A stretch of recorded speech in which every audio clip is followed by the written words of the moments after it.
The winner will move on to the grand finals and face reality check. Map is Hill 512. We are back. Ninja will go back to his old school or his first round German infantry Gallons division, and we will see Bradley going a little differently. He's going the U.S. Airborne this time around. We'll see what Bradley decides to do. And you see the towers. We have 4 towers, which means we have 2 lanes. However, we have 2 main lanes, but in the middle of that, there is a small hidden narrow corridor, the flank road that you see right now, that X. Oh, yes. So that no troops will go through there, but that's also another way for you to kind of go across the map and go straight to the base. So there are a few ways to work around, because all the spawn units will just go all the way around left and right. Yep. You have this great amount of space in the center to control. When you're seeing this many planes flying in and out, it's sometimes really good to just have the entire setup in the middle, just 1, 2, or 3. Yep.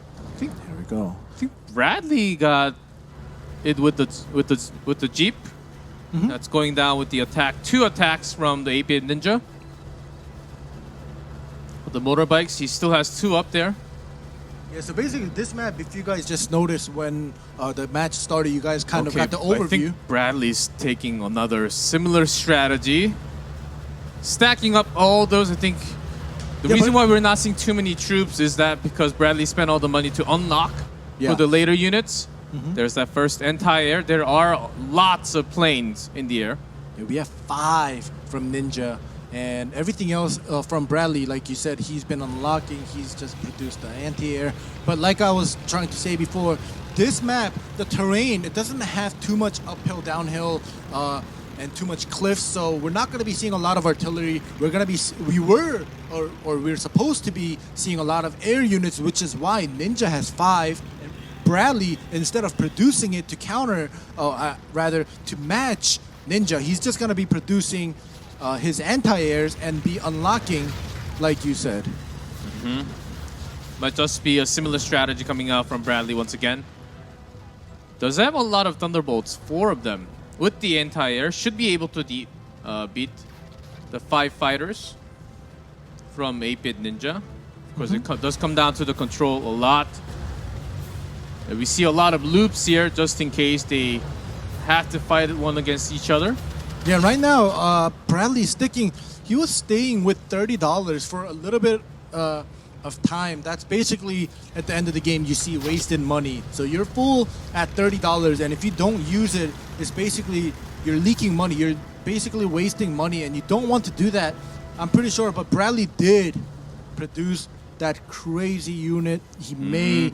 It's the fighter plane, and can take down multiple of the small ones. It's expensive, but it is not as tanky as the one we saw last time, like the Bomber Heavy. Mm-hmm. Oh gosh! But when you are taking down all the small ones, the small fighter planes, the BF on the other side, you can get multiple with just that one unit. That's exactly why it's expensive. But you do have to be careful because its HP is pretty low against a few or 2 or 3 BF at the same time. Can be painful. You can actually lose without taking even 1. Don't want to do that.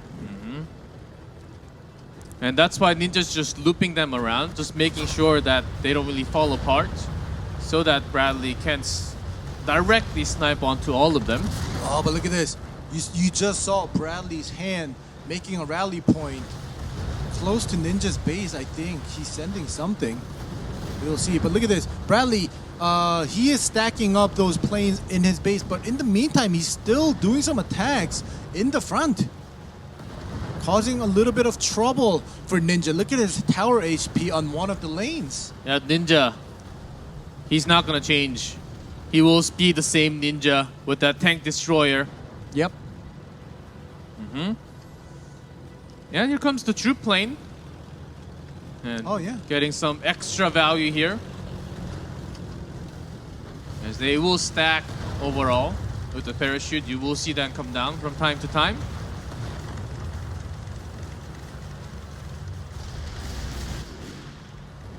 All right. Oh, we hear it. We Hear the move. bell.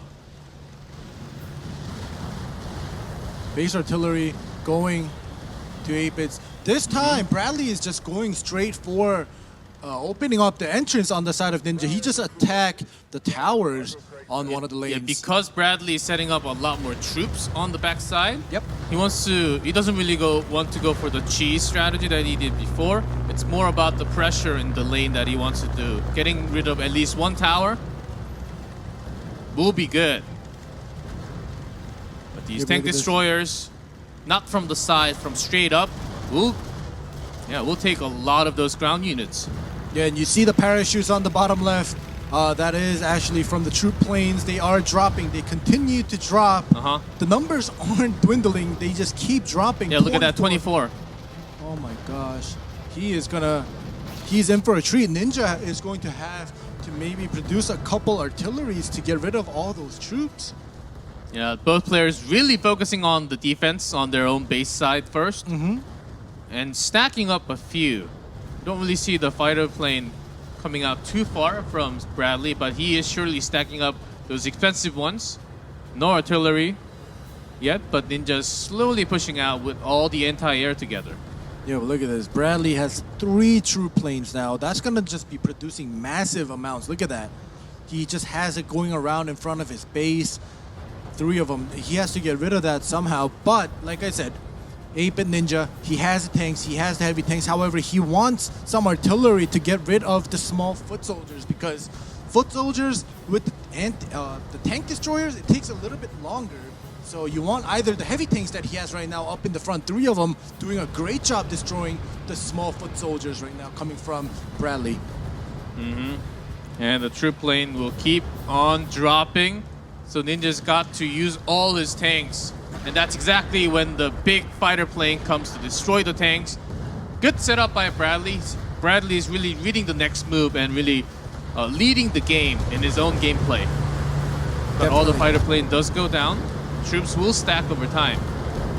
Yeah, 3 troop planes and 8 troop trucks. That's just insane. Bradley this time, he doesn't want to do he doesn't want to control. He just wants the AI to just keep mass producing.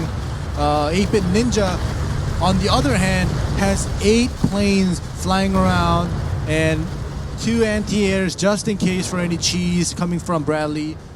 We'll see how this goes, but if this prolongs, if this goes longer and longer, I think Ninja will have it because of the heavy tanks in the front, tank destroyers, and if he decides to produce a couple of artilleries in the back for support, I think that can just literally just get rid of all of Bradley's troops. That is certainly true. And that's exactly the reason why Ninja's setting up a few of those small tanks just to get the pressure relieved from those troops. The troop airplanes always deploying more and more, stacking up all together. Ooh. All right, Ninja read that a little bit. Well, actually, not a little bit. He read it quite well. He was able to save all his tanks this time. It takes some damage, but I think that was a great micro there, just moving everything out of the way, making sure that the tanks are following up with the anti-air. A little... Yes, okay. Yeah, exactly you what gotta I bring thought. that back. Yeah. And you also want to spread your anti-air a little towards the other side, so just so that it doesn't really get bombed by just one thing together. Exactly, Ninja's spreading the units out. Well done.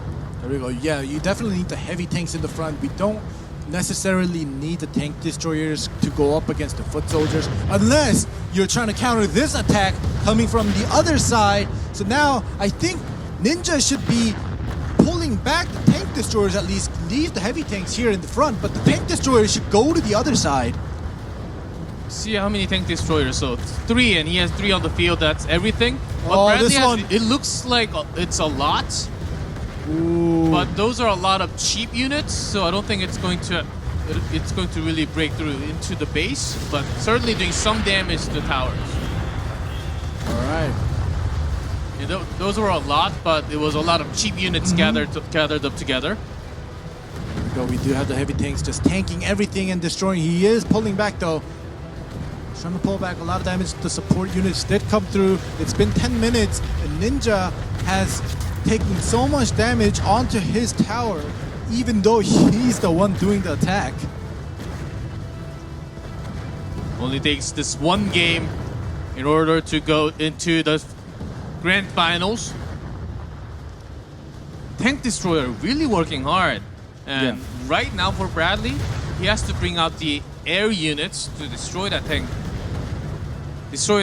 But the problem is Ninja setting up a good pair with the anti-air GMC. Yeah, you just saw the anti-air just run into the troops and get exploded. But yeah, Ninja does have the 7 fighter planes in the air. Bradley continuing with the mass production of units. You see the 4 troop planes and 9 troop trucks still alive and well, is keeping the pressure on. Ninja is trying to break through the massive amount of infantry units on the ground. Bradley getting that 4th. Lane pressure is real, but as long as Ninja's having at least few tanks, especially that tank destroyer to destroy all of them, going to be okay. Also setting up. Does that entire Warbell win? I guess it has some HP left. It seems like it has like only 1 or 0.2 HP left on it.